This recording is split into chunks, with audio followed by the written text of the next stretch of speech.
아이를 갖기 위해서도 열심히 노력하는 아내를 보며 저는 고마웠고, 그런 사람과 결혼을 했다는 게 참 행복했고, 그렇게 저는 늦게라도 재혼하기를 잘했다 생각하며 하루빨리 아이를 얻기를 원했습니다. 하지만 남들보다 늦은 나이 때문인지 아이가 금세 찾아와 주진 않았습니다. 물론 아직은 희망이 있는 나이였고 병원에서도 조바심 내지 말고 준비해 보자고 하셨지만 저는 뒤늦게 얻은 행복이 사라질까 불안했던 건지 하루빨리 아이를 보고 싶었죠. 그렇게 1년, 2년이 지나고도 소식이 없자 아내도 저도 점점 지쳤습니다. 아이는 욕심인 걸까 싶어 포기해야 하나 싶기도 했죠. 그리고 그쯤부터 아내도 달라지기 시작했습니다. 언젠가부터 아내는 부쩍 짜증이 많아졌고 제게 하는 표현도 관심도 이전만 못해졌습니다.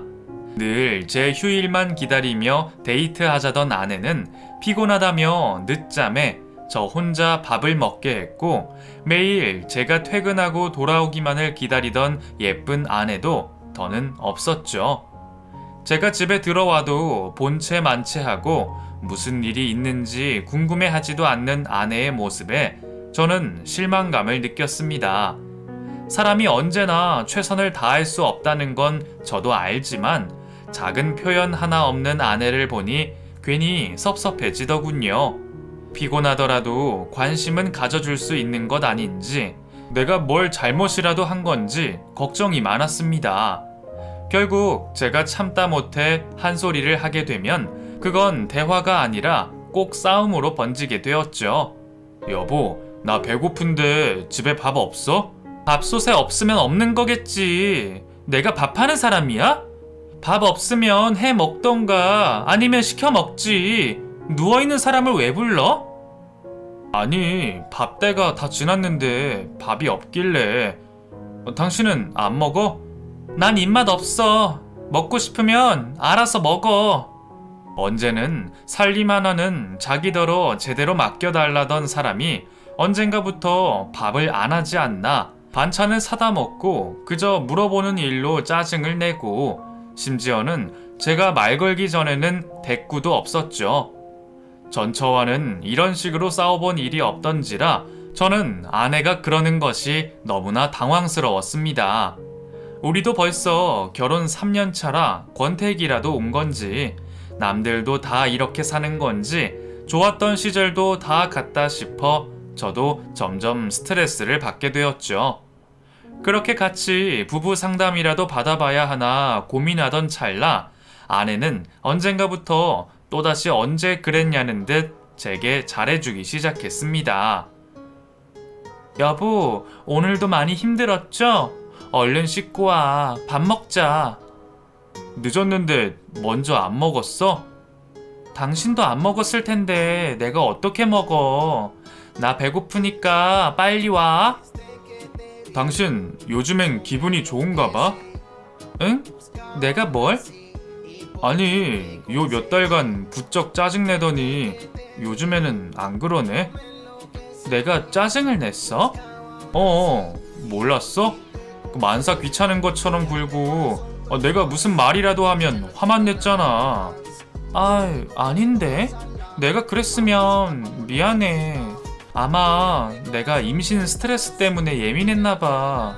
좀 우울했던 것 같더라고. 이전에는 붙잡고 왜 그러냐 물어도 말없던 아내가 그제서야 이유를 말해주었습니다. 아이가 찾아오지 않아 스트레스가 많았나 보다는 아내의 말에 저는 그제서야 괜히 미안해졌어요. 내가 괜한 욕심을 부렸는지 그걸로 아내를 스트레스를 받게 했는지 싶었죠. 그것 때문에 스트레스였구나. 미안해. 나는 그것도 모르고 섭섭했네. 근데 나 애는 꼭 없어도 돼. 이 나이에 욕심 부릴 생각도 없고, 애초에 당신 만나기 전에는 재혼은 꿈도 꾸지 않았었잖아. 나는 당신이랑 지금처럼 행복하게만 지내면 좋겠어. 그러니까 당신도 그런 걸로 괜히 스트레스 받지 마. 알겠지? 고마워. 역시 오빠밖에 없다. 나도 앞으로 짜증내지 않고 오빠 잘 챙길게. 그동안 내가 오빠한테 소홀한 것 같아서 미안했어. 역시 제 아내가 그럴 리가 없었죠. 착하고 순진했던 사람이 왜 달라졌나 싶었더니 모두 임신 스트레스 때문이었던 모양입니다. 아내는 그날 이후로 반성한다며 제게 더욱 잘해주려 노력했고 매일 같이 마트에 장을 봐서 제 저녁상을 차려주었어요. 오빠, 오늘은 갈비 사와서 내가 직접 재워줄게. 나만의 특제 양념 기대해. 갈비? 그거 힘들잖아. 그냥 되어있는 거 사지. 뭐하러 힘들게 그래. 아니면 오랜만에 나가서 외식이라도 할까?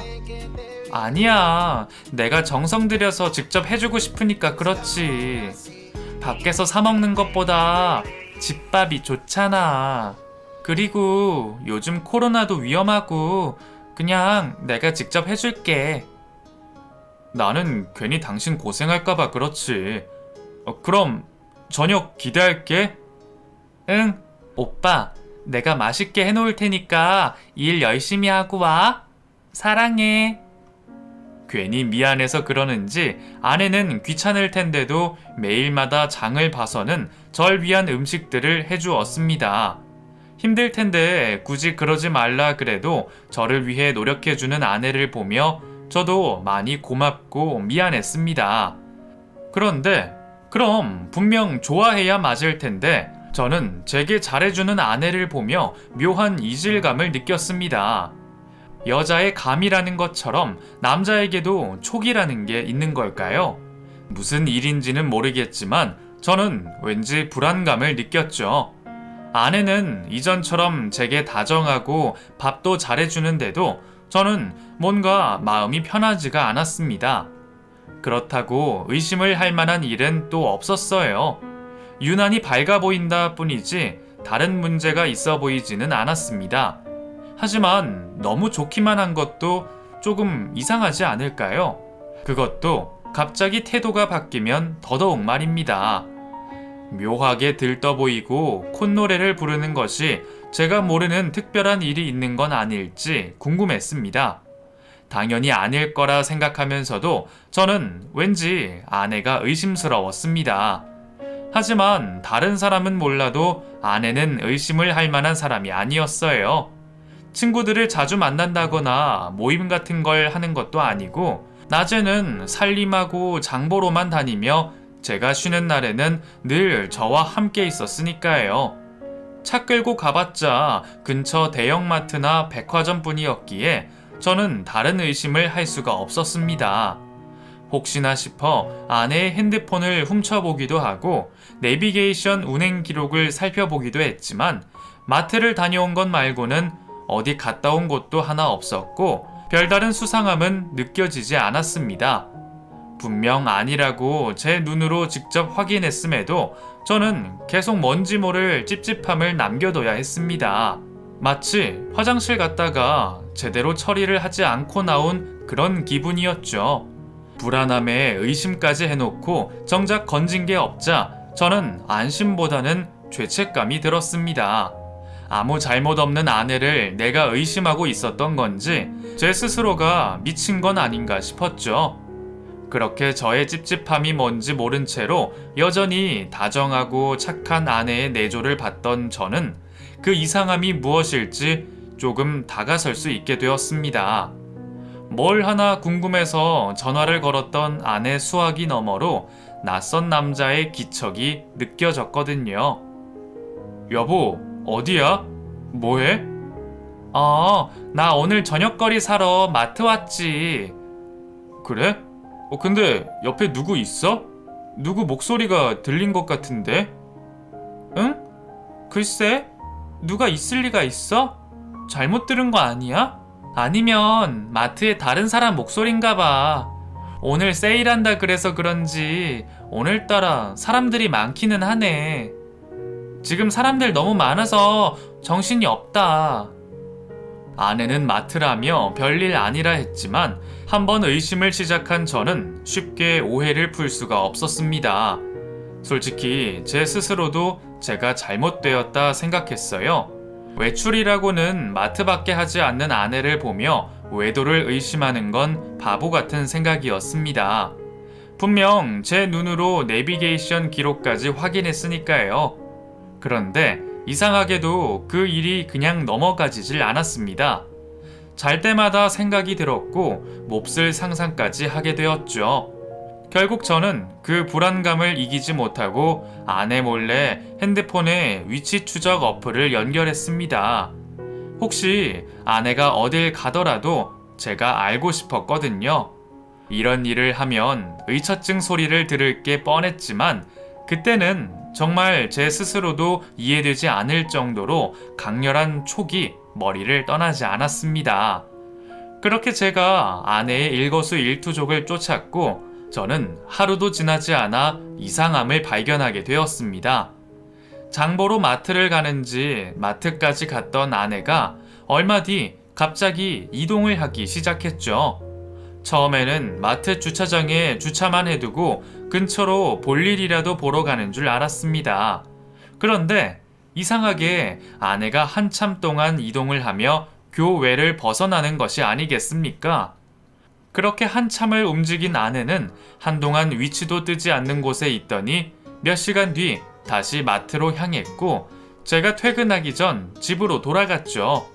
그 뒤로도 몇 번 그런 일이 반복되었습니다. 분명히 이상했지만 어디 갔었냐 직접 물을 수가 없었습니다. 아직 정확한 물증이 있는 것도 아니고 그렇다고 제가 아내 몰래 추적 어플을 깔았다고 밝힐 수도 없었으니까요. 결국 저는 조금 더 아내를 지켜보게 되었습니다. 그리고 얼마 뒤 제대로 된 물증을 얻을 수가 있었네요. 그동안은 대체 어디를 가는지 산속이나 제대로 위치가 뜨지 않는 곳만 다니더니 그날은 정확히 모텔 주소가 있는 곳으로 들어가더군요. 요즘은 위치 추적 기술이 좋아 웬만하면 오차 범위가 없는 데다가 거기는 주변에 그 모텔 말고는 아무것도 없는 지역이었어요. 저는 그제서야 제가 뭘 불안해했던 건지 알 수 있었습니다.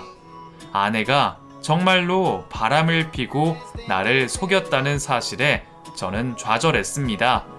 대체 언제부터 이랬던 건지 무슨 수로 그런 건지 너무나 알고 싶었죠. 결국 바로 다음 날 저는 정확한 증거를 잡기 위해 가게 문을 닫고 아내의 뒤를 쫓기로 했습니다. 출근하는 척 나가는 길에 아내가 제게 이러더군요. 여보, 오늘은 자기 좋아하는 김치찜 해줄게. 맛있겠지? 김치찜 좋지. 그럼 오늘도 마트 다녀오겠네? 응, 오늘은 롯데마트에서 돼지고기 세일한다 그래서 거기 갔다 오려고. 매번 장 보느라 고생이 많겠어.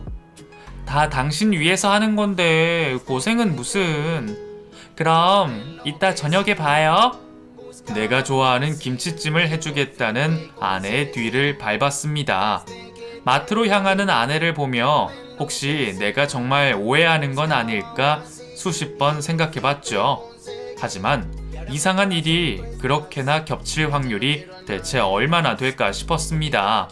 그렇게 아내의 뒤를 쫓아 몰래 마트 주차장까지 들어갔고 아내가 주차를 하고 내리는 것을 목격했습니다. 마트에 장 보러 간다기에는 너무 화려한 아내의 차림에 제 의심은 더해졌고 차에서 내린 아내가 다른 차량으로 옮겨 타는 것을 목격한 순간 저는 모든 확신을 가질 수가 있었습니다. 아내가 탄 차가 출발하려던 순간 저는 그 차 앞으로 뛰어들었습니다. 김미수, 이놈이 정육점 사장이냐? 마트에서 장 본다 그러더니 둘이 어딜 가시려고? 운전석에는 내 또래의 남자가 있었고 그놈 옆 조수석에 앉아있던 아내는 저를 보더니 얼굴이 순식간에 사색이 되었습니다. 그것만 보더라도 두 사람이 떳떳한 사이가 아니라는 것이 분명해졌네요. 저를 보고 놀란 아내가 순식간에 차에서 뛰어내려 도망쳤습니다. 그리고 주차장으로 올라오던 차에 그만 치여버렸죠. 순식간에 벌어진 상황에 제가 놀라 어떻게 할 새도 없이 운전석에 타있던 그놈이 사고 난 아내를 보며 뛰어가더군요. 미수가 괜찮아? 아파. 다리를 다쳤나 봐. 아무리 급하다고 차가 오는 줄도 모르고 냅다 도망가는 여자나 바람난 여자 남편이 코앞에 있는데도 그 여자 챙긴다고 달려가는 인간이나 다들 참 대단하다 싶었습니다. 그래도 꼴에 사랑이라도 하는 건지 차에 치인 제 아내를 병원으로 데려가자더군요. 우선 사람부터 살리고 얘기하시죠. 제가 다 말씀드릴 테니까 제발요. 미수가 죽지 마. 죽으면 안 돼. 삼자대면 하러 왔던 저는 이러다 어영부영 정리될까 싶어 얼떨결에 그놈 차에 올라탔지만 제가 보기엔 주차장 올라오는 차에 치여서 큰일이 날 것 같지도 않은데 그놈은 마치 제 아내가 죽기라도 할 것처럼 참 과하게 유난이었습니다. 그렇게 병원으로 가서 아내의 치료를 맡기고 저는 그 상간남과 얘기를 하게 되었죠. 제가 증거가 있다고 해서 그런지 아니면 당당하기라도 한 건지 그놈은 거짓없이 둘 사이의 관계를 인정했습니다. 예, 저희 만나고 있던 거 다 맞습니다. 뭐 이제 와서 잘못했다고 한들 소용이 있는 것도 아니고 그래도 부정은 안 하겠습니다. 미숙이랑 저 서로 많이 좋아합니다. 그쪽 속인 건 미안하지만 우리도 어쩔 수는 없었어요. 내가 하면 로맨스고 남이 하면 불륜이라더니 그놈들 생각이 딱 그렇더군요. 자기네들이 천년의 사랑쯤 되는 줄 아는 건지 남편 앞에서 내 아내를 정말 사랑한다 말하는 겁니다. 저는 막상 그놈이 당당하게 나오니 오히려 무슨 말을 해야 할지 모르겠더군요. 그러는 사이 그놈은 내 마누라 챙긴다고 여기저기 뛰어다니고 정신이 없는지 핸드폰까지 흘리고 갔네요. 저야 그 와중에 바람난 마누라 걱정을 하는 것도 이상하고 그런 생각도 들지 않았지만 내 앞에서 더 난리치는 상간남을 보고 있는 것도 머리가 아팠습니다. 대체 뭐하는 놈인가 싶어 저는 그놈이 없는 사이 핸드폰을 열어보았죠. 그런데 더 기가 막힌 일이 있더군요. 아무렴 유부녀랑 바람이 났어도 사랑한다 당당하게 말하는 걸 보면 당연히 싱글이겠지 생각했는데 이놈도 똑같이 가정이 있는 겁니다. 처자식 사진을 배경화면으로 해놓고 바람 피러 다니는 남편은 대체 무슨 생각일까요? 저도 제가 불쌍했지만 남편이 그런 줄도 모르고 밖에서 고생한다 걱정하고 있을 그 집 와이프를 생각하니 제가 다 눈물이 앞을 가렸습니다. 화목해 보이는 가족 사진을 보면 그 집 여자도 자기 남편이 뭐하고 다니는지 전혀 모르고 있는 것 같은데 말이에요. 저는 그 길로 상간남 와이프에게 전화를 걸어 병원으로 오라 알려줬습니다. 처음에 병원으로 오라는 말에 자기 남편이 어찌 된 줄 알고 걱정하는 목소리를 들으니 더 애잔한 생각이 들더군요. 아마 나도 아무것도 몰랐으면 그 여자랑 똑같이 걱정을 하고 있었겠죠. 그렇다고 괜히 다 말해주면 오다가 사고라도 날까 싶어 대충 빨리 와달라고 했습니다. 내 와이프가 상간남 손을 잡고 검사를 받으러 간 사이 상간남 와이프가 병원으로 도착했네요. 저 연락 주신 분이 그쪽이세요? 저희 남편 핸드폰을 주우셨다고요? 예, 그게 사실 아까는 너무 놀라실까봐 제대로 말씀 못 드렸는데요. 그쪽 남편분이랑 제 아내랑 바람이 났거든요. 제가 그 현장 잡다가 사고가 나서 지금 검사받고 있고요. 다친 건 남편분이 아니라 제 아내입니다. 예? 그게 무슨 말이에요? 지금 저랑 장난이라도 치는 거예요? 이거 혹시 보이스피싱 그런 거예요? 아니요, 그런 건 절대 아니고요. 저 이상한 사람 아닙니다. 물론 이 상황이 이해 안 가실 거 저도 잘 압니다. 저도 그쪽이랑 비슷한 입장이다 보니 지금 이 상황이 참 어이없고 황당하거든요. 근데 다 사실이거든요.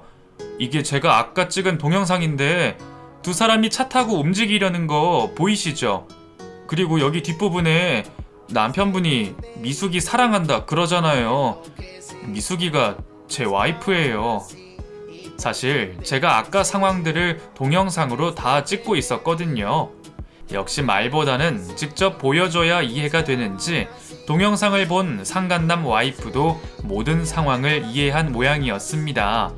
우리가 그러는 사이 상간남이 깁스를 한 제 아내를 부축해 오고 있었습니다. 오붓하게 걸어오는 두 사람을 보고 상간남 와이프분이 눈이 뒤집혔죠. 곧장 제 아내에게 달려들었고 아내는 놀라 아픈 다리를 쩔뚝이며 도망가기 시작했습니다. 너 이년이 감히 내 남편이랑 바람이 나? 너 내가 반대쪽 다리도 분질러주마. 이리 와. 왜 이러세요? 자기야, 나 좀 살려줘. 혜영엄마, 이러지마. 진정해. 아픈 사람한테 뭐 하는 짓이야? 네가 지금 인연 편을 든다 이거지? 걱정하지 마. 너는 두 번째니까 딱 기다려. 사자대면을 한 순간 그 집 와이프가 깽판을 치는 걸 보니 저보다 낫다 싶더군요. 역시 저 정도는 해야 하는 건가 싶은데 이상하게 저는 아내가 외도를 한다는 걸 두 눈으로 목격한 순간 그럴 의지가 사라지는 겁니다. 깊은 배신감보다는 그냥 똥 밟았구나 하는 생각이 들었던 것 같네요. 나중에 궁금해서 왜 그랬냐 물어보기는 했지만 속 시원한 답을 들을 수는 없었어요. 집에만 있어서 심심했는지 전 남편을 못 잊기라도 한 건지 외로워서 그랬다네요. 외롭다고 바람피고 다니는 것들이 제정신일까 이해하고 싶지도 않고 결국 그 뒤로 저는 미련 없이 이혼을 결정했습니다. 저는 이혼 소송과 상간남 소송을 동시에 진행했고 다행히 제가 찍어둔 동영상 덕에 무사히 위자료까지 받아낼 수 있었네요. 그 여자랑 그놈 두 쪽에게 다 위자료를 받고 보니 딱 그 여자랑 그동안 썼던 생활비 정도 되는 것 같더군요. 이걸 다행이라 해야 할지 모르겠지만 그래도 그걸로 계산이 끝났다 싶었습니다. 그 뒤로 저는 하루빨리 그 일을 잊으려 노력하고 있어요. 한동안 창피해서 마트도 못 가긴 했지만 잘못한 게 내가 아닌데 창피할 일이 뭐가 있나 싶었거든요. 그래서 지금은 정말로 길 가다 똥 밟았다 치고 앞으로 잘 살아보려 합니다. 제 생각이지만 쉽게 외로워하는 사람 믿으면 안 될 것 같다 싶습니다. 외로워하는 사람은 상대가 어떻게 해줘도 충족하지 못한다는 걸 제가 직접 겪었으니까요. 어쩌면 이번 일로 저도 제대로 깨달았는지 모르겠어요. 외로움은 사람으로 채워지는 게 아니고 평생의 사랑이 두 번이나 찾아오기 어렵다는 것을 말입니다. 역시 제 평생의 사랑은 먼저 떠난 제 아내 하나뿐인 모양입니다. 뭐 그래도 여태 혼자 잘 살았는데 좀 외롭다고 죽겠습니까?